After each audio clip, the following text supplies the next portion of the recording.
மிதுனம் ராசி திருவாதிரை நட்சத்திர அன்பர்களுக்கு மிக அதிகமான கெடுதல்கள் தரக்கூடிய, பிரச்சனைகள் தரக்கூடிய, துரதிர்ஷ்டம் தரக்கூடிய நட்சத்திரத்தில் முதன்மையானது பூசம்.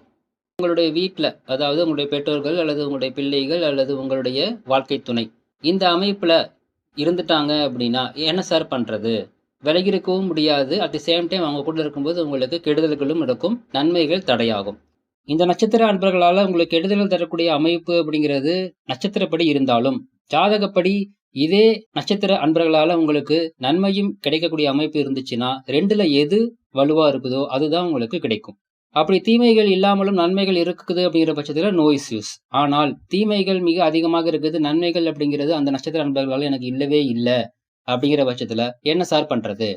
வலுவாக நன்மை அதிகரிக்கணும், தீமை குறைக்கணும் அப்படின்னா உங்களுடைய சுய ஜாதகப்படி எந்த கிரகம் வலுவா இருக்குதோ அந்த கிரகம் சார்ந்த வழிபாடு குறிப்பிட்ட நாளில் குறிப்பிட்ட நேரத்தில் செய்யும் பொழுது நன்மை அப்படிங்கிறது கிடைக்கும். தீமையை அது முழுமையாக கண்ட்ரோல் பண்ணும். வாழ்த்துக்கள்.